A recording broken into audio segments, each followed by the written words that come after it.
Tu vis à l'étranger et tu te demandes s'il est encore possible d'investir en immobilier en France. Tu hésites, tu repousses et tu te dis que ce n'est peut-être pas le bon moment. Alors cet épisode est pour toi. Aujourd'hui, je reçois Frédéric.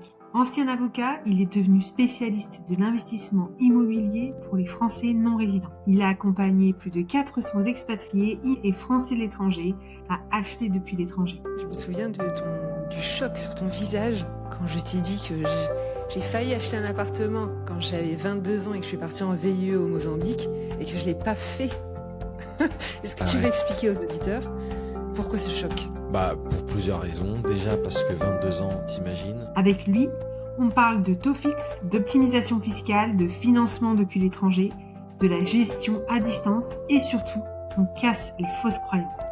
Parce que comme le dit Frédéric, le temps n'attend jamais, alors c'est peut-être le moment d'arrêter d'attendre et de te lancer. La réponse elle est simple, tu le fais le plus tôt possible.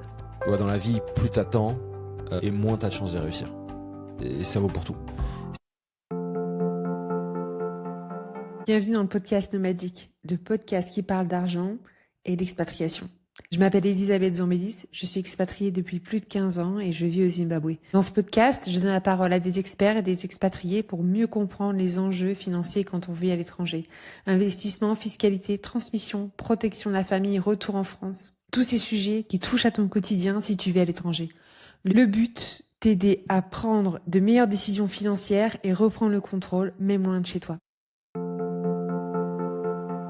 Salut Frédéric, bienvenue chez Nomadique. Salut Elisabeth, enchanté et merci pour l'invitation. Aujourd'hui, on va parler d'immobilier avec toi. On va aborder plusieurs angles pour répondre aux questions que se posent les expatriés qui veulent investir en France.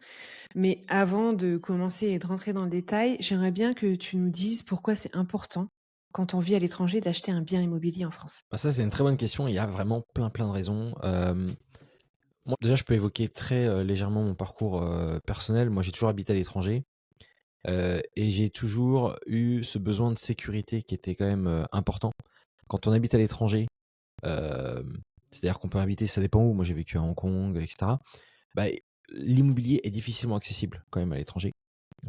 Beaucoup plus cher dans la plupart des cas, dans la plupart des pays où habitent les expats, il y a toujours des exceptions. Alors qu'en France, il reste quand même globalement beaucoup plus accessible. Le prix du mètre carré est quand même beaucoup plus accessible. Et on a besoin de sécurité, en tout cas en tant que non-résident, je trouve, parce que d'une part, on ne sait jamais ce qui va se passer dans notre vie. Peut-être notre visa va se terminer, peut-être on a moins de protection sociale, c'est-à-dire que le droit du travail, on voit bien qu'en France, il est très protégé. Parce que quand on habite à l'étranger, on se rend compte que ça se passe pas du tout comme ça à l'étranger. Et donc, je pense qu'il y a ce besoin de sécurité qui est fondamental pour se protéger financièrement, pour se protéger même en cas de retour express, inattendu, même si c'est des cas plus rares. Et puis, je dirais qu'il y a peut-être une autre raison. Alors là, c'est plus personnel, mais dans certains cas, avoir un pied-à-terre. Moi, j'arrive à un âge, par exemple, on en parlait une dernière fois, c'est que moi, j'ai un enfant, j'ai une femme, je me vois pas retourner chez mes parents, par exemple, pendant 2 semaines ou 3 semaines. C'est pas quelque chose que... Voilà, on est tous grands maintenant. On est Enfin, d'accord. là, c'est très compliqué. On peut rester aller un week-end, 3 jours, 4 jours. Au bout d'un moment, on finit par s'entretuer. Et c'est comme ça, et c'est pas grave, hein, c'est ça qui est beau aussi. Et du coup, cette question de pied-à-terre, qu'on peut avoir un usage mixte, hein, parfois en location courte durée, et parfois il y a pas mal de monde qui font ça d'ailleurs, et puis ils le gardent pour eux par exemple pendant 2-3 semaines. Donc il y a plein de raisons, mais je dirais la raison la plus profonde, parce qu'il y a le pied-à-terre certes, mais la raison la plus profonde, moi je trouve que c'est cette raison de sécurité, et puis je l'ai évoqué donc personnel, et puis après il y a une troisième raison, tout simplement, investir pour s'enrichir, ou du moins pour accroître en effet son patrimoine financier plus globalement. Et ça c'est une superbe raison aussi. Parce que l'immobilier en France, faut jamais l'oublier, c'est des taux fixes. C'est quasiment unique au monde. Il y a 2 autres pays qui le pratiquent dans le monde. Il y en a certainement d'autres, mais ça reste très rare. Et c'est plus pour un cas de résidence principale, pour du locatif, c'est inexistant, à part 2-3 autres pays dans le monde. Donc ça, c'est quand même extraordinaire. C'est-à-dire qu'on connaît son rendement dès le début. Et son rendement peut qu'augmenter, puisqu'en fait, la mensualité ne pourra que descendre. Donc, et les loyers augmentent dans le temps. Donc ça, c'est magnifique en termes d'investissement. L'apport, on en parle beaucoup, etc. Mais il faut savoir qu'à l'étranger, soit on achète cash, ou si on est résident du pays à l'étranger, généralement on va mettre 30% d'apport. Mais 30% d'apport de combien? Un prix du mètre carré, par exemple Genève, en moyenne, tu es entre 12 et 15 000 euros du prix du mètre carré. Donc 30 à 35% d'apport d'un truc hyper cher, c'est juste inabordable. Donc, alors qu'en France, on est capable de mettre, alors ça va dépendre des situations, etc., mais avec une bonne méthodologie, des bons contacts, on peut aisément mettre entre 10 à 20% d'apport. Ok. Et après, même sans faire avec des stratégies, d'autres stratégies, on peut aller dans les 30%. Voilà. Donc, il y a aussi cette question d'apport et une fois de plus d'accès au crédit qui est plus facile en France, beaucoup plus facile. Et donc, ça reste un très bon investissement rien que pour ces raisons-là, parce qu'il y a un effet de levier grâce au levier bancaire qui est juste extraordinaire. Par exemple, si je reprends mon exemple, mon histoire personnelle, bon, alors après, moi j'ai réussi à emprunter jusqu'à 1,5 million. Après, j'ai emprunté bien au-delà. Mais jusqu'à 1,5 million, j'ai mis seulement de mémoire quelque chose comme 8% d'apport au total. Mes premiers prêts, je mettais à chaque fois 2000, 1800 euros sur la table pour des investissements entre 200 et 300 000 euros. Elle est à 1,5 million, en effet, j'ai dû mettre beaucoup plus.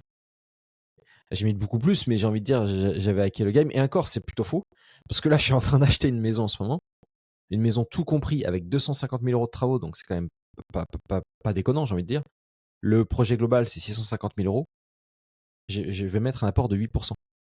Donc, je vais mettre 55 000 euros environ. Mais là, bon, j'ai opté pour une autre stratégie et ça a bien fonctionné. Donc, en fait, il y a aussi cette raison d'investissement et d'enrichissement de patrimoine. Même si, alors, en ce moment, la France, c'est peut-être pas en vogue, j'ai l'impression par certaines personnes. Il y a des raisons parfois légitimes. Hein.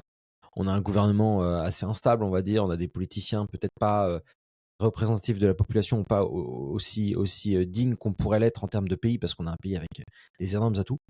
Mais il y a une réalité, c'est que la France, ça reste le premier pays touristique au monde.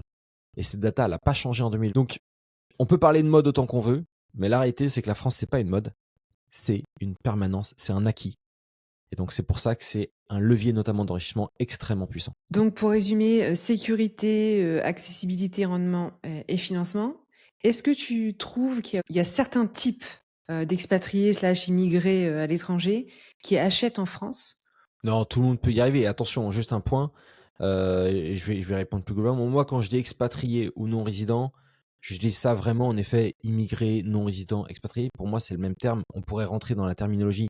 Et je suis d'accord, il y a certaines incorrections par rapport à ça, enfin, inexactitudes, pardon. Mais moi, j'utilise le même terme. C'est-à-dire que dès qu'on vit à l'étranger, moi, par exemple, en réalité, je suis un immigré. Je suis parti vivre au Luxembourg, à Hong Kong, j'avais un travail. Donc, voilà. Moi aussi. Maintenant, en France, on utilise le mot expat, c'est comme ça, peu importe. C'est certainement faux, c'est plus d'actualité en tout cas.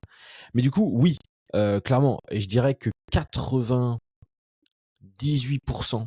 des personnes que j'ai accompagnées, ça fait plus de 400 personnes, c'était tous des personnes comme moi. C'est-à-dire des personnes comme toi et moi qui sont parties vers l'étranger et qui étaient parties vivre notamment parce qu'elles avaient un travail, elles avaient des meilleures opportunités, qu'elles les aient trouvées à distance ou sur place, peu importe, mais c'était pour ça. Et puis après, il y a peut-être même pas, il y a 1% pour le coup de vrais expats qui sont envoyés par leur société avec un contrat français, avec du coup une imposition française, même dans beaucoup de cas. Par exemple, des agents administratifs, je pense à Olivia, elle est à l'ambassade de Thaïlande. Bon, bah, elle, voilà. Mais c'est extrêmement minoritaire. Et je pense que ça représente même pas 1%, ça représentait 0,5%. Cette époque, elle est révolue. Et donc, oui, c'est accessible pour les immigrés, non-résidents, enfin tout ce qu'on veut. Je te remercie de le rappeler parce que moi, parfois, je reçois des messages où on me dit moi, je suis pas expatrié. En fait, ton contenu n'est pas pour moi. Et moi, j'utilise le terme expatrié en dehors de la patrie.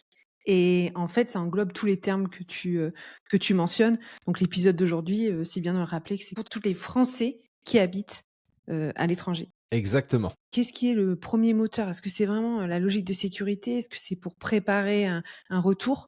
Ou est-ce que c'est pour dans une stratégie d'investissement qui est plus globale? Je dirais que le premier moteur, ça reste quand même pour se générer un complément de revenu ou anticiper sur sa retraite. C'est généralement ça. Parce que quand on habite à l'étranger, bah, on peut le rappeler, mais une fois de plus, on est obligé de faire des généralités. Dans la plupart des pays, il n'y a pas de retraite qui existe, ou alors c'est une retraite voilà, qui ne sera pas suffisante pour vivre. Donc généralement c'est ça. Complément de revenu, alors ça ne veut pas dire qu'on va vouloir vivre de l'immobilier, pas du tout, mais c'est placer son argent, parce que quand on le place dans l'immobilier, si on fait un bon investissement, comme je le mentionnais tout à l'heure, on va par exemple mettre 10 000 euros pour acheter un bien à 100 000 euros, donc ça fait 10% d'apport, eh bien on s'enrichit de 90%, tu vois, schématiquement. Après, on pourra aller plus dans les détails, etc. Et donc, c'est aussi une logique d'investissement. Ça, c'est une certitude. Et puis, comme je disais, bon, il y a le pied-à-terre, mais ça reste minoritaire, le pied-à-terre. C'est avant tout une logique d'investissement parce que, comme je disais, il n'y a pas de retraite. Parce qu'aussi, quand on vit à l'étranger, évidemment, ça dépend encore des pays, mais on a généralement des salaires qui sont quand même supérieurs à la France. Donc, on a un pouvoir d'achat qui est intéressant pour la France. Un pouvoir d'achat qui n'est pas forcément d'ailleurs intéressant pour son pays de résidence. Par exemple, si j'habite demain à New York, si je gagne 5 000 euros, la réalité, je ne peux pas vivre à Manhattan. C'est impossible. Parce qu'une coloc, ça va me coûter 2 500 euros par mois, voire même peut-être parfois même 3 000, ça va dépendre. Du coup, il me reste que 2 000. Le train de vie là-bas, la santé, il me faut. Après, parfois, elle est payée par la société, etc. Donc, en fait, autant utiliser ce pouvoir d'achat dans un pays où, déjà, qu'on connaît, et ça vaut quand même de l'or, de bien connaître un pays. On est familier, on parle la langue, on ne pourra pas se faire arnaquer. Il y a aussi une grande protection des investisseurs. On parle beaucoup de la protection des locataires, oui, mais protection des investisseurs, c'est-à-dire qu'on peut se rétracter d'un compromis. Ça veut dire qu'un acte notarié, parfois c'est souvent critiqué, mais un acte notarié, ça va faire 50, 60 pages sans les annexes. Pourquoi ? Parce qu'on vérifie beaucoup de choses. Donc les arnaques, c'est quasiment impossible. Ce qui ne va pas être le cas, je sais pas moi, à Dubaï, à Bali, etc. Donc, pour revenir à la question, il y a plusieurs logiques, mais ça reste quand même investissement, retraite, complément de revenus, pour toutes les raisons que j'ai évoquées. Et à quel moment tu penses qu'il faut plutôt investir? Est-ce qu'on prévoit ce projet d'investissement en France avant même de partir parce qu'on a encore un contrat local? C'est pas le terme pour les franco-français. On est résident, Ouais. quoi, pour le coup. Tu es résident. Est-ce que tu le fais pendant l'expatriation ou est-ce que tu le fais au moment où tu rentres? La réponse, elle est simple, tu le fais le plus tôt possible. Tu vois, dans la vie, plus t'attends, et moins t'as de chances de réussir. Et ça vaut pour tout. Si demain, je te prends l'exemple d'un athlète, je sais pas, Cristiano Ronaldo, il attend de se préparer pour la Coupe du Monde à la dernière minute, est-ce qu'il va réussir la Coupe du Monde? Bon, le parallèle, il est partiellement faux, mais ce que je veux dire, c'est pourquoi attendre? Si tu es résident, fais-le maintenant.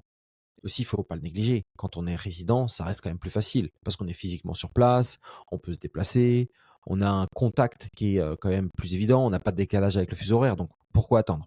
Ensuite, quand tu es non résident, donc à l'étranger, une fois de plus, si tu attends, déjà, la plupart du temps, on ne sait jamais quand est-ce qu'on va revenir en France. Donc attendre quoi? Attendre la Saint-Glinglin, comme on dit? C'est pas pour rien qu'on a inventé ces genres d'expressions, hein. Tu vois, c'est la réalité. Donc non, c'est une bêtise, surtout qu'on est en capacité de pouvoir investir, même en habitant à l'étranger, et dans des conditions très semblables et similaires à si on habitait en France. Alors si tu me dis oui, je rentre en France d'ici un mois, bon, je te dirais oui. À ce moment-là, bon renseigne-toi, mais déjà tu vas être très concentré sur ton déménagement. Donc voilà. Mais si tu me dis oui, je rentre peut-être dans 1 an et demi, 2 ans, t'en sais rien en fait. Il peut y avoir des éléments de la vie, tu peux rencontrer quelqu'un, voilà. Donc il y a plein de choses. Donc non, il faut jamais attendre la réalité. Et ça, c'est primordial et ça vaut pour tout. Quand on veut faire fructifier son argent, l'attente, c'est une mauvaise stratégie en général. Je me souviens du choc sur ton visage quand je t'ai dit que j'ai failli acheter un appartement quand j'avais 22 ans et que je suis partie en VIE au Mozambique et que je l'ai pas fait. Est-ce que tu veux expliquer aux auditeurs pourquoi ce choc? Pour plusieurs raisons. Déjà parce que 22 ans, t'imagines. Alors, je vais pas te demander ton âge, Elisabeth, parce que je sais que c'est discourtois J'ai de 38 demander. ans. T'as 38 ans, bon voilà. À la date du moment de l'enregistrement, j'ai 38 ans. Bon, très bien. Et moi, j'en ai 37, donc comme ça, au moins, c'est clair. Mais du coup, ce que je voulais dire, déjà 22 ans, t'imagines, ça veut dire que là, à 4 ans près, t'aurais été propriétaire intégralement du bien, il aurait été entièrement remboursé. C'est la folie, quoi. Sincèrement, c'est juste c'est fou, c'est juste génial.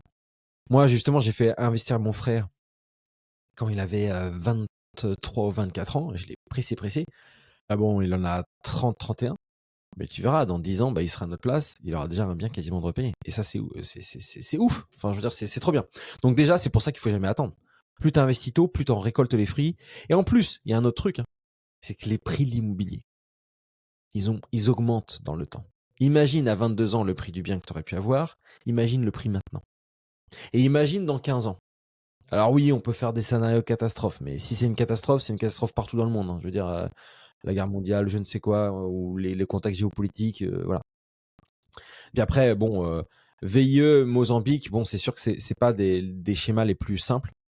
Parce que VIE, il faut toujours le dire, normalement, c'est un contrat quand même à durée, d'une certaine durée. Je crois que c'est 2 ans maximum à chaque fois ou quelque chose comme ça. Donc ça facilite pas les choses pour investir, même si il y a des solutions. Voilà. Donc il y a tout un condensé de raisons, mais tu vois, l'immobilier prend de la valeur, les loyers augmentent. Enfin, tu vois, en 17 ans ou 18 ans, si on fait les calculs. Bah d'ailleurs, je pense que bah si, il faudrait que tu regardes l'augmentation du prix dans ta ville pour On va te regarder le mettre passé. un peu la rage et te dire, ok, là maintenant, j'attends plus quoi. Ça serait une bonne, plutôt que se dire, oh ben non, mais ça vaut pas le coup. Ça c'est juste dommage, tu vois. C'est bête parce que dans 20 ans, tu regarderas, les prix auront encore augmenté. Surtout dans le contexte actuel. Je fais juste une petite aparté. On n'a jamais aussi peu construit de logements. C'est pas bien. Mais ça veut dire quoi concrètement? Qu'il y a par exemple 100 000 logements dans une ville X pour 150 000 habitants. Qu'est-ce qui va se passer? Les prix vont forcément augmenter. C'est l'offre et la demande. Donc ça veut dire que dans le futur, ça va encore davantage augmenter.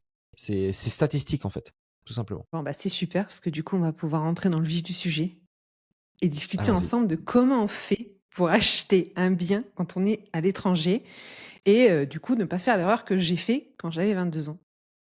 Par quoi on commence? Bon, déjà, il y a vraiment beaucoup de choses à dire sur ça. C'est-à-dire que c'est une question très large, hein, mais évidemment, mais même si elle est simple en soi, mais il y a plein d'étapes à suivre. La première des questions à se poser, c'est où est-ce que je veux investir? En France, évidemment. Il y a 2 cas de figure, soit on investit dans un lieu qu'on connaît, soit parce que c'est accessible, ça nous plaît, etc. Soit on investit ailleurs. Donc ça, il faut le déterminer. Ailleurs, oui, ok, mais quels critères? Pourquoi cette ville-là, etc. Donc déjà, si on a le lieu de l'investissement, on va beaucoup plus vite. Et c'est pour ça qu'en général, je recommande tout le temps d'investir dans un lieu qu'on connaît, pour la première fois en tout cas, parce que tu vas beaucoup moins douter. Et déjà que quand on investit dans l'immobilier, quand on n'est pas accompagné, quand on le fait soi-même et quand on débute, et de l'étranger, on a tendance à plus douter. Donc si tu investis dans un endroit que tu connais, c'est encore mieux. Maintenant, ça ne veut pas dire que c'est obligatoire. Moi, il y en a plein de gens qui investissent dans d'autres endroits et ça marche très bien. Donc première question à se poser, c'est ça. Deuxième question, évidemment, faut quand même connaître les bases de l'immobilier. Je veux dire, sinon tu vas faire beaucoup d'erreurs. Il y a beaucoup de choses à connaître. Bon, l'emplacement, le quartier, le prix du mètre carré, le taux d'endettement, la capacité d'emprunt. Il y a plein de choses basiques qu'il faut absolument maîtriser. Ok. Et ça, c'est une question à se poser. Combien je peux emprunter finalement? Ma capacité d'emprunt. Combien, jusqu'où je peux aller? En sachant que moi, je recommande pas pour le premier achat de totalement vulgairement défoncer sa capacité d'emprunt. Ce que je veux dire par là, c'est qu'il faut faire un achat, idéalement, un premier test. Moi, je trouve que le sweet spot, c'est autour des entre les 100 à 250 000 euros. Je prends une fourchette assez large. Mais comme ça, c'est un premier test. C'est bien. Et comme ça, il nous reste potentiellement, potentiellement, ça sera peut-être pas le cas de tout le monde, mais c'est pas grave, de la capacité d'emprunt et on pourra même s'améliorer dans le temps. Excuse-moi, tout ça, c'est pour des personnes qui ont comme objectif d'investir dans un bien et pas de choisir sa future résidence dans un objectif Ouais. de retour. Bah oui, je te dirais oui, mais un petit bémol quand même. Je dirais que même quand on veut investir dans une résidence secondaire, on a tout intérêt à faire un bon achat. Tu vois. Moi, par exemple, j'ai souvent acheté ma résidence principale à l'étranger. J'ai aussi acheté ma résidence secondaire en France. Bah, je regarde le prix, je regarde l'emplacement, je regarde est-ce que c'est un bon investissement. Parce qu'une fois de plus, c'est un investissement. Et si on est là aujourd'hui, c'est pour parler également investissement. Et donc, quand on achète une résidence secondaire, bah, c'est important de faire un bon achat. Parce que quid de la revente? Tu seras peut-être amené à le revendre, ce bien-là. Peut-être que tu vas avoir un enfant de plus, peut-être que tu vas t'apercevoir, ah bah ce bien-là, il y a un étage, il y a trop d'escaliers, je sais pas moi, à 65 ans, 55 ans, est-ce que tu voudras le garder? Non mais c'est des vraies questions, toi. Donc moi je C'est pense des qu'il faut vraies faire un bon questions. investissement dans tous les cas. Dans tous les cas. Et moi c'est toujours ce que j'ai fait, hein. Je Ouais. ris parce que mon mari m'avait dit il faut que on va acheter un bien pour la retraite. Je dis, mais on achète quoi? Où? En fait, on ne sait pas du tout où est-ce qu'on sera, dans quel état on sera. Est-ce qu'on va être à côté des enfants ou est-ce que c'est eux qui reviennent vers nous? En fait, tous ces paramètres dans 30, 40 ans, non, en fait, on peut pas du tout faire prendre des décisions aujourd'hui pour un futur qu'on connaît pas du tout. Non, bah dans ces cas de figure-là, c'est sûr que non, mais à ce moment-là, autant investir. Comme on le disait avant, pas pour forcément un pied-à-terre ou une maison pour la retraite dans le futur, parce qu'il y a trop d'inconnus. Mais à ce moment-là, autant investir, fructifier son argent plutôt qu'attendre de le savoir le moment où est-ce que tu vas investir. Mais ça, c'est clair. Donc, Mm. ça, c'est hyper important. Une fois que tu connais ta capacité d'emprunt, donc savoir, tu sais combien précisément tu peux emprunter, Et ça se demande pas au banquier, hein. Attention, c'est à toi de le faire. Si à partir du moment où tu demandes au banquier, c'est cuit. Un banquier, on lui demande jamais, on lui impose. Alors quand je dis ça, parfois, les gens ne comprennent pas, ils pensent que je suis extrêmement agressif, pas du tout.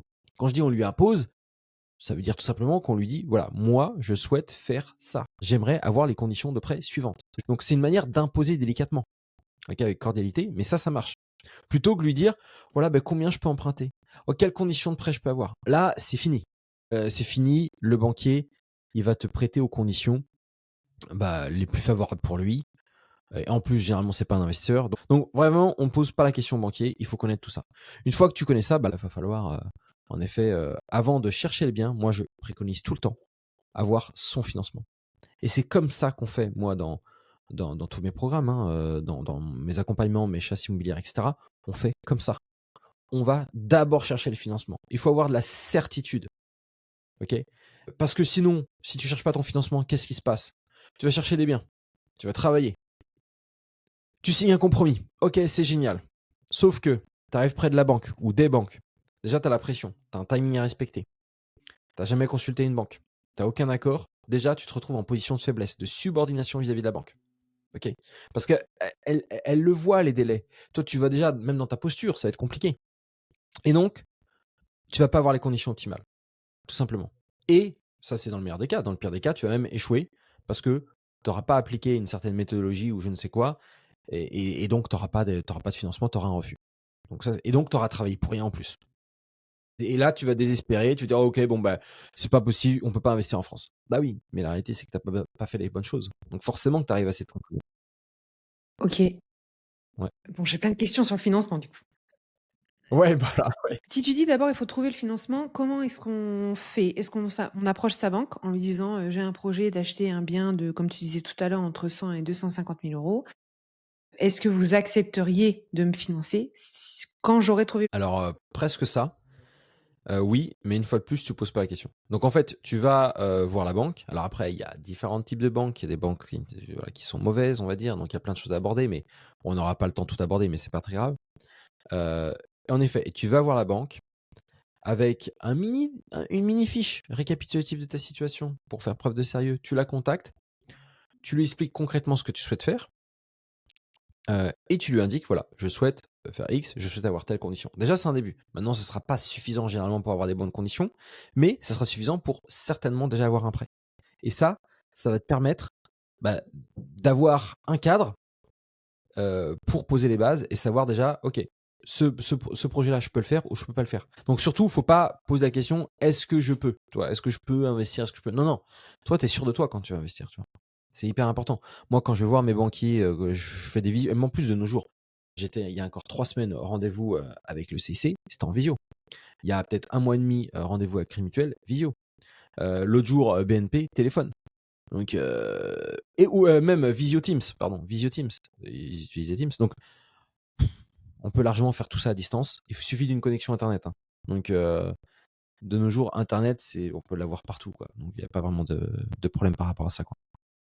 Est-ce que tu trouves qu'au niveau du taux, de l'apport, des garanties à donner, c'est plus compliqué quand on vit à l'étranger que si on était résident français? Alors, ça peut être plus compliqué. Normalement, ça va l'être pour plusieurs situations, soit parce qu'il n'y a pas la bonne méthodologie, les bons contacts et la bonne chose. Ça, c'est une partie de la réponse. Et une deuxième partie de la réponse, ça peut être compliqué parce que dans certains cas de figure, en effet, il y a une réalité quand même, hein. On habite à l'étranger, on a des documents étrangers, on a une situation qui est moins attractive pour la banque.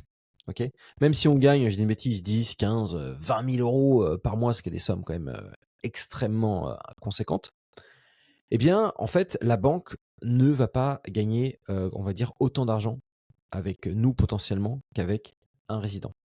Donc, il y a des choses à faire par rapport à ça. Parce qu'en fait, les banques, qu'est-ce qu'elles recherchent? Elles recherchent avant tout de la domiciliation de revenus et de l'épargne.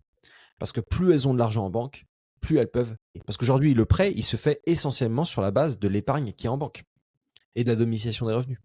Donc, elles le savent, ça. Et puis après, il y a des produits annexes.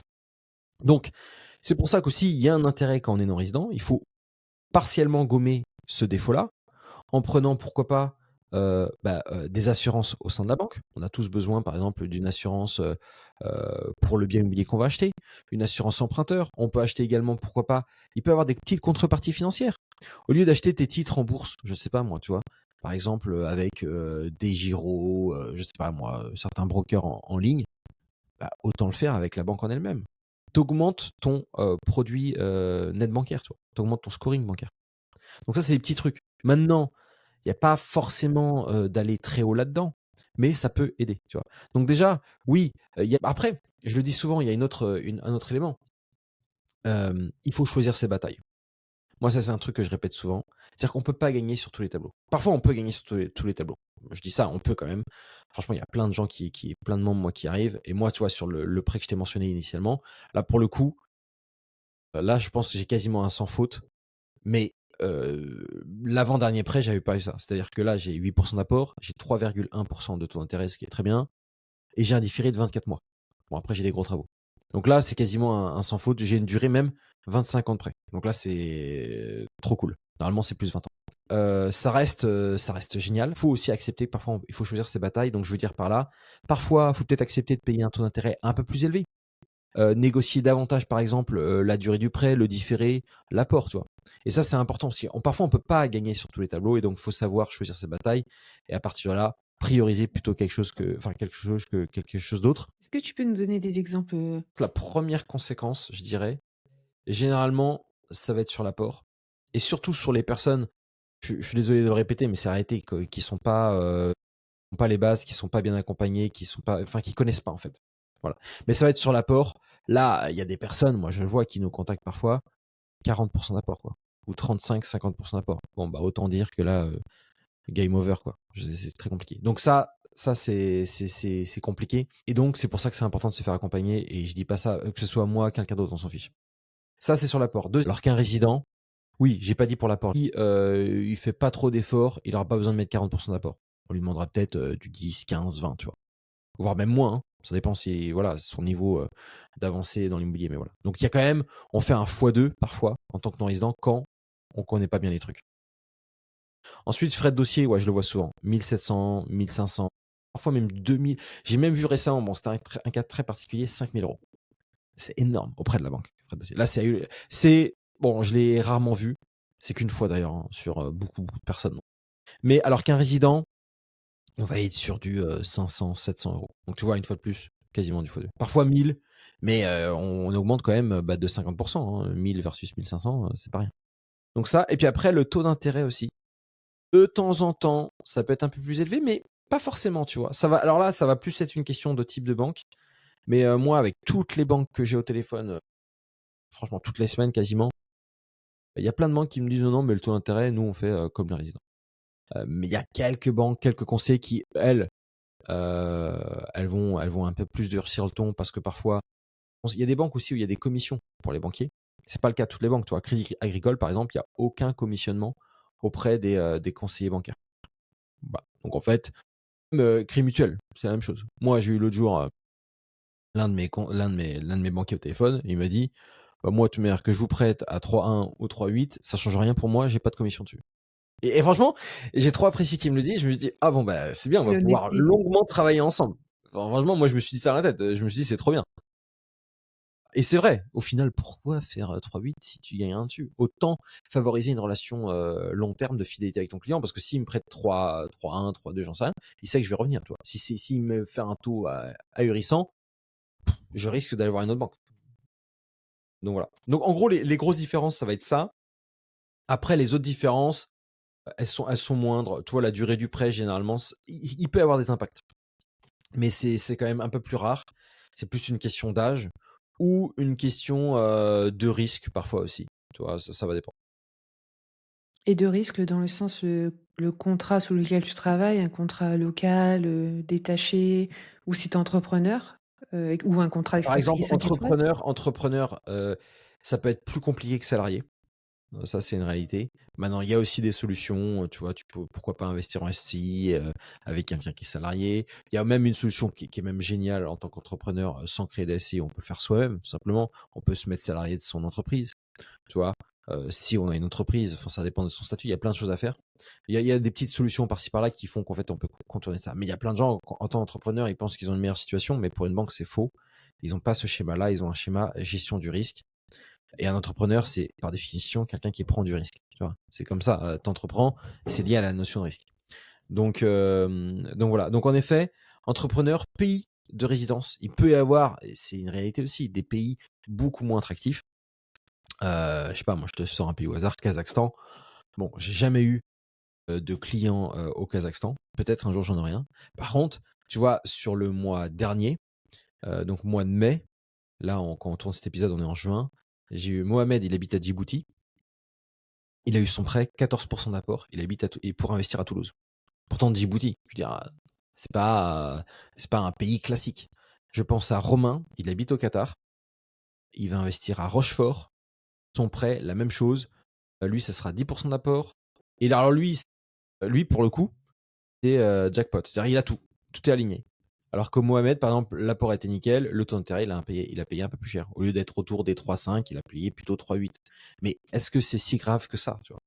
Par rapport à l'étranger, il faut se dire que le taux d'intérêt en France, il est dans 99% des cas beaucoup plus faible. Tu vois, aux US, j'en parle souvent, ou au Canada, le taux d'intérêt en ce moment, il est à 7 ou 8%. À Dubaï, il va être à 5. En France, il va être entre 3 et 4. Donc à chaque fois, en fait, le taux, et nous, il est fixe. Donc en fait, c'est pour ça qu'il faut savoir relativiser. On peut gagner sur tous les tableaux, mais parfois c'est complexe et c'est pas très grave. Tu vois. Donc il y a quand même des possibilités. Maintenant, oui, il y a ce genre de problématique, entrepreneur, pays, ou activité aussi. On n'en parle pas. Par exemple, si, je dis une bêtise, t'es, bon là c'est un cas extrême, cascadeur. Bon, bah, cascadeur, bon, même s'il n'y en a pas beaucoup, je pense, de cascadeurs à l'étranger, enfin des Français en tout cas, bah oui, par définition, quand tu vas remplir ton assurance emprunteur, déjà ton assurance, tu vas la payer plus cher. Peut-être tu as le questionnaire de réponse, je l'ai complété l'autre jour, je sais plus ce qu'il me demandait comme question, je sais plus, mais il y avait des questions, pas sur mon métier, mais je sais plus, en lien avec mon activité, par exemple, enfin j'ai oublié, mais il y a des questions quand même classiques. Ça peut être aussi, bon, ta santé, ça va de soi.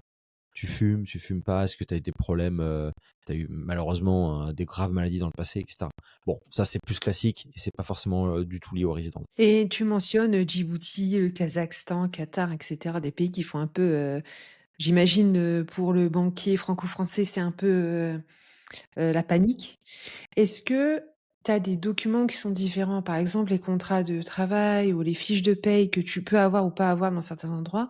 Et comment est-ce que tu peux compenser ça quand tu discutes avec ta banque? Ouais, bah dans les deux exemples que je t'ai cités, Mohamed et Romain, eux, c'est 100% immigrés non résidents. Il n'y a pas de contrat français ou je ne sais quoi. Tu vois, c'est pas des gens avec des boîtes françaises ni rien en plus.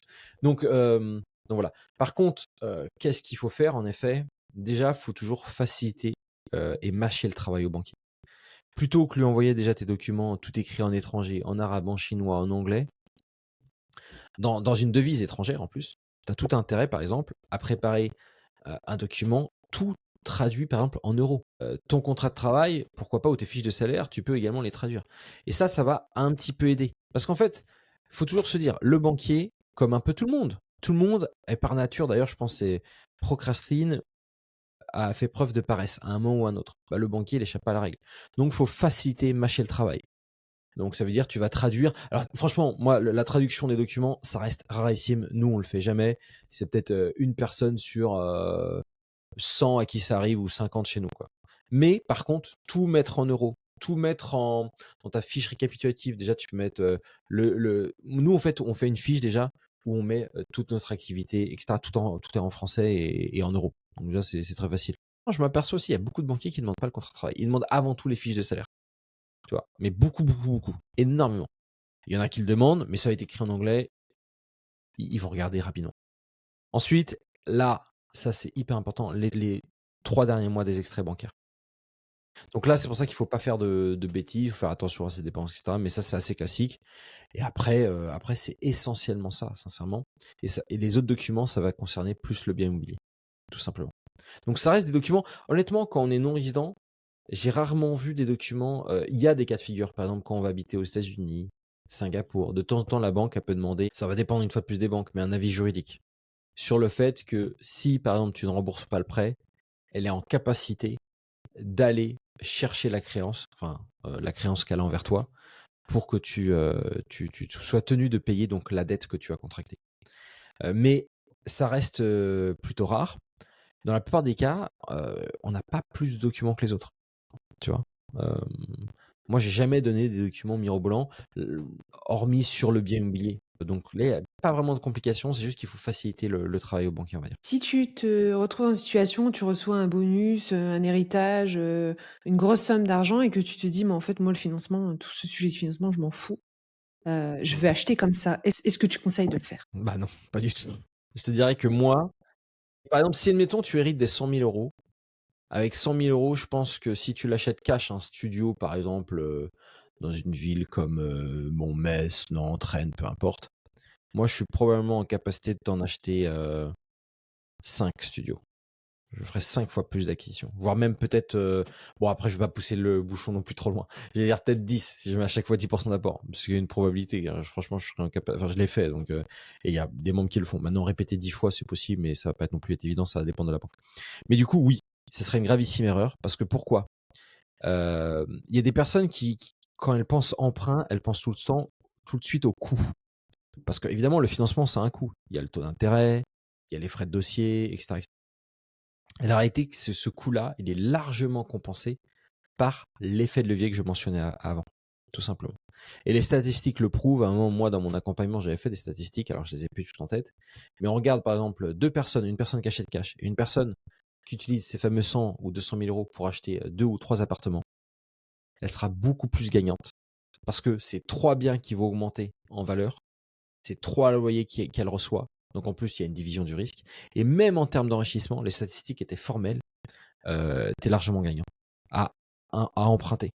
Donc non, ce serait vraiment dommageable. Il y a des personnes d'ailleurs. Je pense à Adrien, lui, il habite en Suisse. Tu vois, il a acheté cash. Grave erreur. Il nous a rejoint et 3 mois après, il a fait un refinancement. Donc c'est aussi possible d'avoir un refinancement. Et ça, c'est franchement génial parce qu'il a eu un refinancement. Il a reçu les 80 000 euros il avait acheté une chambre de bonne autour de Paris, tu vois, en région parisienne, je sais plus où exactement. Et en fait, il les a reçus, back vers lui, tout simplement. Et là, les 80 000, oui, il vaut mieux les avoir dans sa poche que toi dans le bien immobilier. En fait, à chaque fois que tu mobilises de l'argent dans quelque chose, que ce soit un bien immobilier, je sais pas moi, un placement, c'est de l'argent que tu n'as plus. C'est de l'argent donc tu peux pas comment dire, faire travailler davantage cet argent-là. C'est pour ça qu'idéalement, faut optimiser ça absolument. Mais bon, ça, je sais que tu le sais déjà, mais c'est bien quand même que les gens soient au courant de le savoir. En parlant d'optimisation, est-ce que du coup, on peut en profiter pour aborder la question de la fiscalité quand tu es non résident? Est-ce qu'il y a des façons d'utiliser ces financements ou de créer une structure? Qu'est-ce que tu recommandes pour payer le moins d'impôts possible? Alors, on peut, en tant que non-résident, payer 0 € d'impôt sur ses loyers et même sa plus-value en France. Et je te rajoute même un autre élément, on peut même diminuer son impôt dans son pays de résidence. Donc quand les gens, je dis ça, Tu ils as un comprennent. exemple? Il faut nous donner un exemple. Je vais te donner un exemple. Ok, je vais te donner un exemple, très bien. Avant d'aborder l'exemple, maintenant, ça c'est du cas par cas. C'est-à-dire qu'il y a des pays, pour baisser son taux d'imposition, c'est pas possible dans tous les pays. Et en fait, il y a 3 éléments à regarder au niveau de la fiscalité. Il y a les règles fiscales en France, qui sont différentes quand on est non-résident. Le taux d'imposition est différent. Les règles même fiscales au sein des régimes fiscaux et des statuts fiscaux sont différentes. Il y a des grosses nuances parfois dans certains cas. Je pourrais donner des exemples après. Première chose à regarder. Deuxième chose à regarder, la convention fiscale, c'est-à-dire comment l'impôt est éliminé. Okay, c'est hyper important. Il va être plus ou moins bien éliminé, donc ça à regarder. Et troisième point, quelles sont les règles fiscales dans le pays de résidence? Parce que ça va avoir un impact, notamment pour déterminer le traitement du revenu français. Bon, après, c'est très difficile d'aller trop dans le détail par rapport à ces 3 éléments parce que ça demanderait peut-être 2 heures ou 3 heures, même plus. Mais Un autre épisode, peut-être. Voilà, un autre épisode. Donc maintenant, concrètement, un exemple. Je te prends un cas très facile. Admettons, demain, Elisabeth, ton mari et toi, vous allez vivre au Luxembourg, peu importe. Ok. Et il y a plein d'autres pays que Luxembourg. Je prends un pays plutôt simple parce que comme ça, c'est facile. Tu investis en France. Tu fais un bon investissement. Qu'est-ce que c'est un bon investissement? Tu l'achètes un peu en dessous du prix du marché, rien que ça. Tu as un loyer qui est cohérent. Le bien s'autofinance. Tout simplement, tu as fait des travaux. Pas forcément des travaux conséquents, mais tu en as fait un petit peu.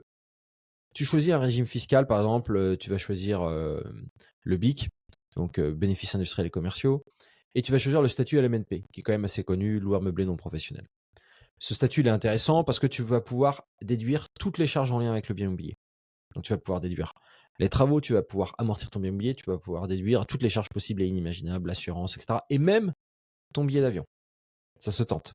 Franchement, auprès du comptable, ça se tente. Si c'est bien fait, nous on le fait. Maintenant, parfois dans certains cas, ce sera qu'une quote-part du billet d'avion pour aller en France. Bon, Luxembourg, voilà. Donc voilà, ça c'est pas mal. Une fois que tu as fait ça, et c'est pour ça que le régime fiscal aussi, il est hyper important en France, et à regarder les différences en tant que non-résident, parce qu'il y a des régimes fiscaux qui sont plus ou moins intéressants. Donc ça veut dire en France déjà 0 € d'impôt sur tes loyers. Parce que tu seras en déficit du fait que tu as plus de charges que de revenus sur les 7 à 10 premières années. Premier point. Et vu que tu as ce déficit, au Luxembourg, il y a une règle qui est assez simple. En fait, la convention fiscale, comment elle s'applique? Et c'est pour ça que c'est important de le regarder. Ils ont la règle qu'on appelle du taux effectif global. Donc, autrement dit, pour calculer ton impôt au Luxembourg, qu'est-ce qu'ils vont faire? Ils vont additionner tous tes revenus. Ton revenu du travail au Luxembourg et ton revenu locatif en France. Donc, admettons, tu gagnes, je prends un chiffre très simple, 100 000 € à l'année. Tu as potentiellement un revenu locatif de 10 000 € net, je dis bien. Donc, dans ta comptabilité, ils vont faire 100 000 plus 10 000. Et après, ils vont déterminer le taux d'imposition, parce qu'évidemment, il fluctue. Plus tu gagnes de l'argent, plus le taux d'imposition augmente.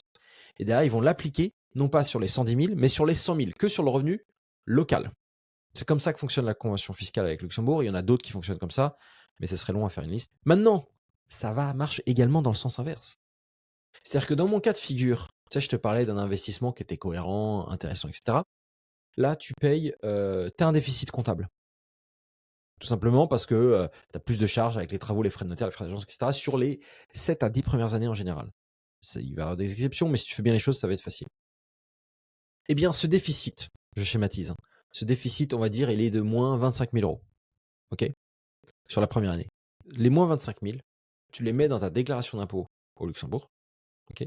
Donc, au lieu de faire 100 000, tu fais 100 000 moins 25 000. Qu'est-ce qui se passe? Ton taux d'imposition, il baisse, forcément. Et donc, le taux d'imposition qui va être déterminé avec ce calcul-là, il va être appliqué aux 100 000 €.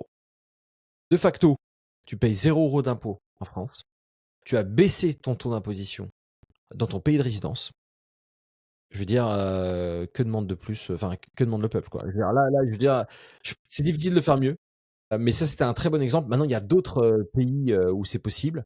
Et dans tous les cas, ce que je tiens juste à dire, c'est qu'il y a des pays où il est plus compliqué de faire baisser son taux d'imposition. Mais à minima, on est en capacité de payer 0 € d'impôt, même dans son pays de résidence. Dans certains cas, on arrive même à le diminuer, dans beaucoup de pays même. Mais dans certains pays, c'est pas possible. Je pourrais te citer par exemple l'Angleterre. En théorie, c'est possible, mais en pratique, c'est très compliqué de faire baisser son taux d'imposition dans ton pays, sur tes revenus, pour reprendre le schéma comparatif avec Luxembourg, sa déclaration d'impôt. Par contre, tu es en capacité de payer 0 € d'impôt. Donc, c'est déjà pas déconnant. J'entendais l'autre jour quelqu'un qui parlait de l'île Maurice. C'est un pays que je connais pas très bien, même si j'y suis déjà allé. Enfin, je connais pas très bien la fiscalité là-bas, tu vois. Mais j'ai entendu dire que de facto, peu importe ton investissement, c'est 15% d'imposition. Alors, est-ce que cette information elle est vraie? J'ai compris que c'était le cas. Il faudrait vérifier. Mais il y a des pays où c'est comme ça. Donc, rien que là, la France bat beaucoup de pays dans le monde, même au niveau de l'imposition. Et c'est pour ça que c'est dommage. Moi, je le vois souvent dans les commentaires. Tu parlais tout à l'heure des expatriés et tout. Bon, alors ça, moi aussi, je l'ai souvent, hein, le terme, la terminologie, etc. Mais moi, j'ai d'autres commentaires. J'ai notamment, ah oui, mais ouais, si c'est pour payer des impôts, on fait que payer des impôts en France. Ah ouais, mais attention. L'impôt en France, il est très élevé sur les salaires. Ça, c'est une vérité. Je veux dire, ça, c'est clair. Par contre, sur l'immobilier, si on sait faire, si on a l'expertise, 0 € d'impôt, très facilement. Premier point. Deuxième point par rapport à ça, et peut-être un autre point, c'est que, et bon là je change brièvement de sujet, je cite tout le temps en commentaire, ouais, impayé de loyer et squatter. Alors squatter, on me le sort tout le temps. C'est juste, c'est fatigant à la longue, parce que moi j'ai eu plus de 190 locataires dans ma vie, peut-être même un peu plus, bon, voilà. Mais autour de ça, 0 squatter, 0 impayé. Tu vois. Et les squats, juste pour rappeler la statistique, je l'ai plus de tête précisément, mais c'est en dessous de 0%. C'est peut-être 0,03%. Quelque chose comme ça. Donc, le problème, c'est qu'il y a une confusion qui est terrible, c'est que dans les médias, en fait, on l'oublie souvent, c'est plus vraiment qu'une source d'information. C'est une source d'information, certes, mais c'est aussi une source de revenus. Quand tu es BFM TV ou tu es Le Monde, ton but, c'est aussi de gagner de l'argent. Donc, eux, qu'est-ce qui fait vendre de l'argent? Les gros titres, la sensation, ce qui choque. Et donc, c'est pour ça qu'on te parle de squatteurs à longueur de journée. La réalité, c'est que les squats, comme je le disais, c'est moins de 0% des cas. Pas de 0, enfin, ça va être 0,0, tu vois, c'est ridicule.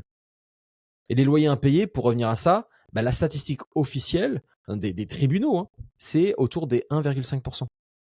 Donc après, moi, j'ai tendance à être quand même un peu plus large parce qu'il y a les tribunaux, mais il y a des impayés qui vont jamais au tribunal. Ça peut arriver. Tu te mets en accord avec la personne, il y a quand même un impayé, elle est partie, t'es pas allé au tribunal pour 2000 € parce que tu savais que ça allait être long, etc. Donc moi, pour prendre une certaine flexibilité et quand même une approche prudente, on va doubler ce chiffre-là, tu passes de 1,5 à 3%, c'est pas catastrophique. Dans les autres pays à l'étranger, on pourrait regarder la statistique, elle serait, même dans beaucoup de pays, elle serait plus élevée. C'est une certitude. Surtout qu'en France, une fois de plus, je continue à dévier, mais je pense que c'est un sujet qui est intéressant parce que vu que je l'ai souvent dans les commentaires, ça veut dire que ça revient tout le temps, tout simplement. Du coup, ça nous permet de passer à la question de la gestion de tes biens quand tu vis à l'étranger. On va peut-être partir de la base avant de parler de tous les problèmes apparemment hyper rares que tu mentionnes. Parce que moi aussi, j'ai cette impression que finalement, les impayés, les squatteurs et tout, ça arrive tout le temps, alors que finalement, quand tu regardes les statistiques, c'est pas le cas. Donc, Exact. si on repart sur quelque chose de plus simple, comment est-ce que tu conseilles de gérer le bien depuis l'étranger? Alors, il y a 2-3 manières de faire. La manière la plus facile quand même, c'est de déléguer ça, de ce travail-là à quelqu'un sur place. Ce quelqu'un sur place, c'est soit une agence immobilière, très simplement. Ce que je conseille généralement, c'est pas de prendre une grosse agence, tout simplement parce qu'une grosse agence, c'est beaucoup de gens à l'intérieur, du turnover, des gens qui vont pas connaître tes biens en fait.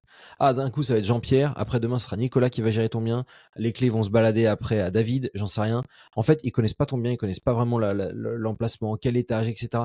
Ah ouais, voici les clés, je vous fais visiter, bon, moi je suis jamais dans l'appart, je le connais pas. Déjà, en termes d'impression, c'est pas top, tu vois. Mais c'est ça, les grosses agences, généralement. Pourtant, c'est des agences sérieuses, je dis pas le contraire. Mais de facto, la communication sur chaque appart à gérer, tu peux pas la transmettre comme ça. Voilà. Donc, délégation d'agence. Donc, je conseille généralement plutôt les petites agences. Au moins, il y a pas de turnover, beaucoup moins. Ça fonctionne très bien. Ça peut être également un petit indépendant. Donc, c'est un peu un schéma similaire. Moi, par exemple, c'est un indépendant, c'est un gestionnaire. Il gère ça tout seul. Du coup, c'est tout le temps la même personne. Il connaît tout par cœur. C'est même un peu moins cher. Par exemple, moi, il s'occupe de tous mes biens immobiliers. Il me fait jamais payer l'état des lieux d'entrée ou sortie. Alors que normalement, les agences font payer l'état des lieux d'entrée et de sortie. Donc moi, voilà, un gestionnaire. Alors c'est pas évident à trouver ce genre de personnes, mais tu vois, tu peux intégrer, tu peux mettre une annonce sur les plateformes classiques, Le Bon Coin et tout. Tu vas pas trouver que des gens bien. Mais sinon, tu peux demander au sein de tes contacts, par exemple, de femmes de ménage, etc. Elles connaissent peut-être des mecs un peu, des mecs ou des femmes, peu importe, des hommes ou des femmes, pardon, des brouillards, hommes à tout faire. Ils peuvent, pourquoi pas. Ou alors, tu vas dans des groupes d'investisseurs sur Facebook, des groupes libres, tu sais, des locaux. En fait, tu vas voir des gens qui investissent, ça leur fait plaisir de gérer, ils vont gagner un petit billet, vu qu'ils sont dans une logique d'investissement, pourquoi pas. En plus, il peut avoir des opportunités potentiellement, ils vont dire, tu pourras investir avec elle, etc., etc. Donc, il y a aussi ce deuxième cas de figure. Puis après, l'autre réponse, c'est gérer soi-même. Maintenant, il peut y avoir des complications. Et donc, il y a aussi, je dirais, une méthodologie à avoir. Moi, j'ai réussi à le faire moi-même pendant plus de 5 ans. Et j'ai géré plus de 20 biens facilement moi-même. Enfin, facilement. À la fin, c'était quand même chaud. Donc, je conseille pas. Moi, j'ai attendu. J'ai fait cette erreur-là, je pense, beaucoup trop tardivement parce que j'avais mis en place un système très efficace. C'est-à-dire que moi, par exemple, je ne faisais jamais d'état des lieux d'entrée. Alors, les gens vont dire que je suis fou. Sauf que, avant d'être fou, j'étais avocat. Donc, je connais très bien le droit. Et le droit nous protège en tant que propriétaire. C'est-à-dire que dans la loi, et là, une fois de plus, c'est quelque chose qui n'est pas connu, le code civil protège et dispose tout simplement qu'il y a une présomption légale que si, à défaut d'état des lieux d'entrée, donc s'il n'y a pas d'état des lieux, l'appartement ou le bien immobilier est reçu en bon état. Donc moi, la loi est de mon côté, d'une part. Deuxièmement, moi, dans mes contrats de baux, il y a le contrat, et après je mets toutes les photos du bien. Donc ça va être compliqué de contester ça, parce qu'il faut aller contre la loi, faut prouver que c'était faux. Et en plus, le contrat, c'est écrit reçu en bon état, et j'ai les photos du bien. Donc je m'embête jamais à faire des lieux d'entrée, ça sert à rien pour moi. Pour le locataire, ça peut être utile, mais moi, j'ai des bons biens, donc j'ai pas cette problématique-là non plus. Et puis après, j'ai tout un système, tu vois. Ce que j'avais fait un fichier Drive avec une vidéo du bien, une description du bien.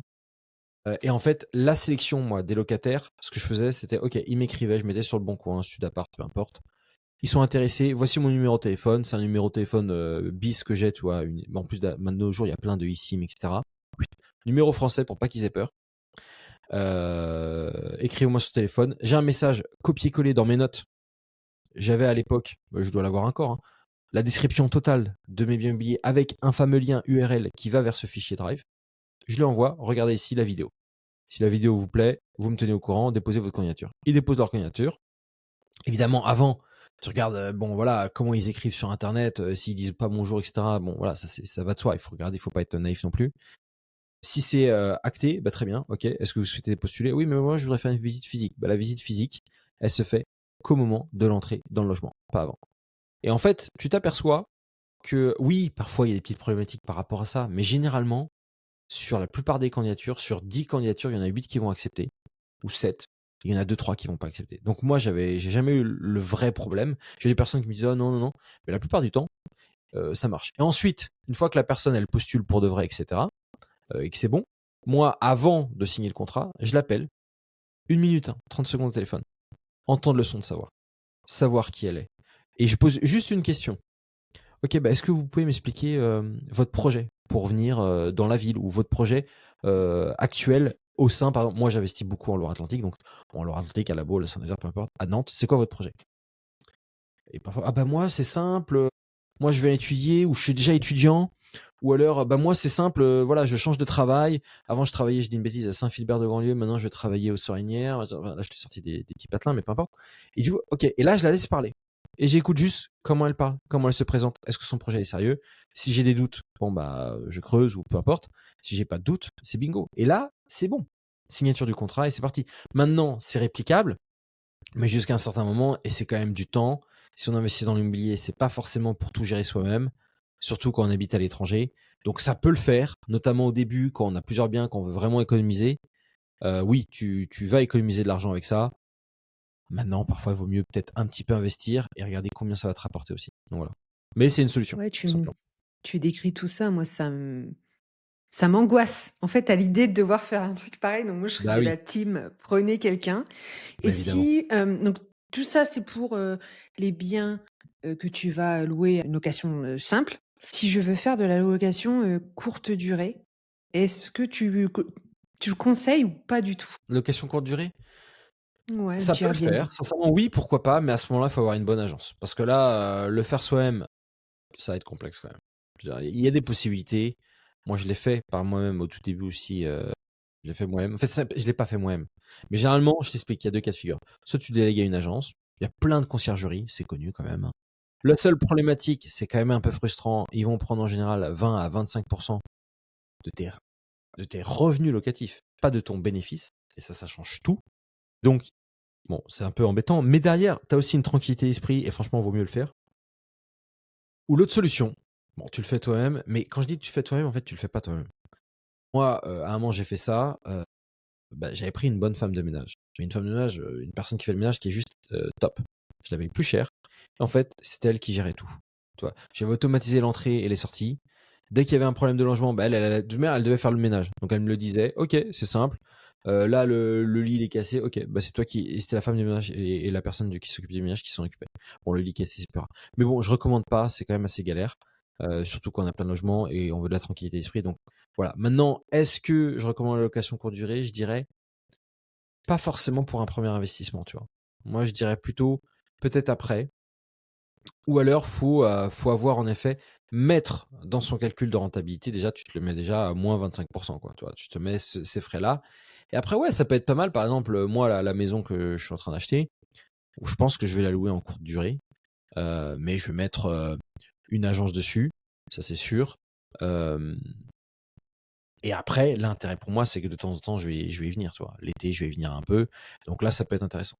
Mais dans certains cas de figure, comme je te l'ai mentionné, par exemple, résidence secondaire. Après, il y a des biens qui sont parfois hyper intéressants, énormément de rendement, et t'as beau avoir une conciergerie, c'est quand même extrêmement rentable. Donc en fait, ça reste du cas par cas, mais peut-être pas en premier investissement, tout simplement. À voir. Ok, je pense que là, on doit aborder le sujet qui terrifie le plus. Si je dois faire des travaux à distance. Oui, c'est vrai que ça peut terrifier, mais déjà, je tiens à dire, même tu peux enlever le mot distance, il y a plein de gens, C'est travaux, horrible. c'est là rien que ça, voilà. Bah moi j'adore, mais après voilà, tu vois, c'est tout l'inverse moi. Moi j'adore, mais j'adore. Après c'est parce que je suis aussi passionné d'immobilier, parce que j'en ai fait énormément, voilà. Mais la réalité c'est que ça se gère largement. Donc comment faire? Déjà il y a une solution qui est très simple. Si tu veux prendre zéro risque, si tu veux pas avoir de problématiques, déjà, pourquoi pas prendre un architecte? Tout simplement. Tu prends un architecte. En fait, parfois, il y a des gens qui pensent qu'un architecte, ça coûte extrêmement cher. Moi, j'ai parfois géré des chantiers de rénovation. Des chantiers moyens, hein, franchement, petits moyens. Un petit, ouais, de 70 000 euros, 60 000 euros. C'est pas des gros chantiers de rénovation, tu vois. Ça commence à être pas mal, mais c'est pas gros. Architecte, il te prend 10% des travaux. En général, hein, ça va dépendre. Si tu le prends que pour la gestion des travaux. 10% 60 000. Ok, c'est 6 000. Bah derrière, est-ce que ça vaut pas le coup? Pour la tranquillité d'esprit. Tu as une personne qui est sur place, qui va vérifier, qui va suivre le chantier, qui va pourquoi pas t'aider à sélectionner les artisans, voire même qui va t'apporter un réseau d'artisans. Le tour est joué, tu vois. Donc, et là, après évidemment, il y a aussi des bons et des mauvais architectes. Donc il faut prendre un bon architecte. Mais c'est bon, moi je l'ai fait plein de fois ça, tu vois. Pas de problématique particulière. L'autre chose que tu peux faire, bon bah si tu as des bons contacts d'artisans, tu vois, ou tu as des personnes dans ton entourage, ce sont des bons artisans. T'as même pas besoin d'architecte. En réalité, il suffit juste, t'as un groupe WhatsApp avec tes artisans ou avec l'artisan en question. Je recommande généralement d'avoir quand même une société générale de travaux parce que t'as qu'un interlocuteur. Si tu choisis des artisans par corps de métier, je sais pas moi, électricien, plombier, parquetteur, cuisiniste, tu vas avoir 6-7 interlocuteurs, ça va être très très fatigant. Donc voilà. Donc t'as un interlocuteur, tu sais qu'il est bon. Et nous, tu vois, moi par exemple, moi dans la plupart de mes programmes, nous on a un énorme réseau. On a des artisans sur tout le territoire, dans toutes les grosses villes de France, soit. Et certaines villes moyennes aussi. Et je sais que c'est des artisans qui sont approuvés des chantiers qu'on a fait. Et là, tu as la confiance, tu sais que c'est un bon artisan, c'est parti. T'as pas forcément besoin d'un architecte, il est habitué à gérer le groupe WhatsApp, enfin à faire un groupe WhatsApp, il va te faire un reporting 1 à 2 fois par semaine, tu peux faire une visio, etc. Et après quand même, pour la réception de chantier, l'idéal quand même, c'est vrai. Si tu fais intervenir quelqu'un de ta famille ou un proche ou un ami. Maintenant, on n'a pas tous ce luxe-là d'avoir des amis ou des proches. Et donc, ça peut être pas mal dans ce cas de figure, c'est de faire intervenir soit un architecte, soit tu fais visio, mais faire une visio pour réceptionner un chantier à distance, moi je trouve que c'est quand même pas l'idéal. C'est quand même un Déjà en risque à physique. prendre. Ouais, il faut quand même du physique. Donc il y a plusieurs solutions. Mais tu vois, moi à un moment, ce que j'avais fait pour visiter des biens, parce que c'est un peu la même problématique. Quand tu visites des biens à distance, tu peux pas te déplacer. Enfin, moi, je me suis jamais déplacé. J'ai pas pris le train, l'avion, je ne sais quoi pour. Sinon, c'est très simple. Si je faisais ça, je loupais les biens. Toi, l'immobilier, c'est aussi beaucoup de réactivité. Donc c'est pour ça que parfois faire appel à des personnes qui vont chasser le bien pour toi ou toi avoir des personnes sur place, c'est primordial. Est-ce que tu trouves que c'est l'erreur principale que les Français font quand ils sont à l'étranger, c'est de vouloir être sur place, de pas être accompagnés et du coup d'ajouter un temps qui est hyper long entre l'envie d'acheter et le passage à Je l'acte? pense que ça va être la crainte d'investir dans l'immobilier à cause de ça. Parce qu'ils sont pas sur place. Et ça, c'est l'une des graves erreurs. Parce que du coup, ils le font pas. Et derrière, on sait ce que ça coûte. Hein. On parlait tout à l'heure de toi à 22 ans. Moi, j'ai investi mon premier, j'avais 29 ans. J'allais sur mes 30 ans. Franchement, j'aurais tellement voulu investir à 25-26 ans. Bon, après, voilà, je l'ai pas fait. C'est comme ça, c'est pas grave. Mais j'ai perdu 5-6 ans de ma vie. Donc, c'est le problème de cette crainte-là de pas être présent sur place et d'être à distance va t'empêcher d'investir parce que tu as une croyance limitante et tu as peur. Maintenant, la réalité, c'est pas le blocage principal. On n'a pas peur de ça. Ou si on est accompagné, c'est pas le blocage principal. Parce qu'en fait, toi-même à distance, si tu as quelqu'un qui est sur place, qui peut visiter pour toi, c'est le cas dans mes programmes. Nous, on a toujours quelqu'un qui peut visiter pour soi. Ou soit tu fais chasser ton bien. Et ça aussi, on le fait. Ben voilà, là, c'est bon. Toi, la réactivité, elle est remplie. Tu vois. Ou même si tu as un proche. Après, tu vas pas embêter tes parents à chaque fois. Mais si tu connais un artisan, si tu connais. Moi, à un moment, j'avais vraiment. C'était un cas exceptionnel. Mais c'était il y a 3-4 ans, un truc comme ça.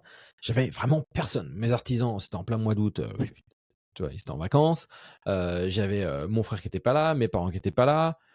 Du coup, j'avais plus grand monde. Mon homme, un petit peu, mon gestionnaire, enfin mon homme, j'allais dire mon homme à tout faire. Mon gestionnaire, pas de quiproquo, mais mon gestionnaire, pareil, vacances. Donc, c'était un peu chaotique. Qu'est-ce que j'ai fait? Je connais des agents immobiliers, à force de faire des transactions. Même un agent immobilier avec qui tu as traité sur le bien précédent, par exemple. J'ai fait appel à lui, je dis écoute, je t'explique. Sébastien, là, j'ai vraiment c'est un cas de figure un peu particulier, je t'appelle, il y a un bien qui m'intéresse, c'est pas l'un de tes biens. Maintenant, tu sais qu'on a traité ensemble dans le passé, etc. J'aimerais bien que tu donnes un petit coup de pouce. Est-ce que tu peux aller visiter pour le bien, pour moi? C'est aujourd'hui ou demain matin max. Moi, t'as dispo, etc. Et donc, et rien que ça. Et en fait, il m'a donné ce coup de pouce-là. Tu vois, et il allait visiter le bien pour moi, il m'a dit ouais, écoute. Après, faut faire attention toujours au retour que tu as, parce que est-ce que la personne s'y connaît ou pas dans l'immobilier? C'est super intéressant tout ce que tu as partagé aujourd'hui, parce qu'on a quand même une bonne idée de par quel type de bien on doit commencer, quel genre de budget, le financement, et puis la gestion à distance jusqu'aux travaux. J'ai l'impression qu'on pourrait encore parler pendant des heures. Donc dites-nous dans les commentaires si on doit faire revenir Frédéric pour un autre épisode sur l'immobilier en France. Si tu avais un seul conseil à donner à un non-résident qui veut investir en France, ce serait... C'est très simple. Allez-y et mettez de côté vos croyances. Squatter, mauvais locataire, impôt, impossible distance. Mettez ça de côté. C'est totalement possible. Je l'ai fait. Moi, j'ai accompagné des centaines de personnes qui l'ont fait. À chaque fois, des résultats de fou. J'aime bien dire, j'ai un peu l'expression de fou furieux, tu vois. Parce que quand je parle de Mohamed, 14% d'apport, un appartement à Toulouse qui s'autofinance, franchement, c'est juste génial. Même les Français de France, il y a très peu de gens qui sont capables de faire ça. Donc, mettez de côté vos croyances et allez-y pour pas faire l'erreur d'attendre. Parce que le temps n'attend jamais, en fait. Et la vie n'attend pas. Allez-y, tout simplement. C'est le meilleur conseil, je trouve. Et après, on pourrait rentrer plus dans les détails, mais on l'a déjà fait. Moi, en tout cas, Elisabeth, je te remercie parce que j'ai pris aussi beaucoup de plaisir. Et comme tu l'as dit, on pourrait en parler encore pendant 1 heure facilement, je pense. On pourrait prendre un apéro autour de ça. Mais voilà, c'était vraiment chouette et je pense qu'on a abordé beaucoup de choses. Donc, je pense que ça aura apporté beaucoup de choses. En tout cas, on peut faire un deuxième épisode avec grand plaisir. Merci beaucoup Frédéric. N'oubliez pas de nous mettre 5 étoiles, ça nous aide à remonter dans les recherches, à vous abonner et je vous donne rendez-vous la semaine prochaine. 5 étoiles absolument. Merci Elisabeth. À très vite. Ciao, ciao.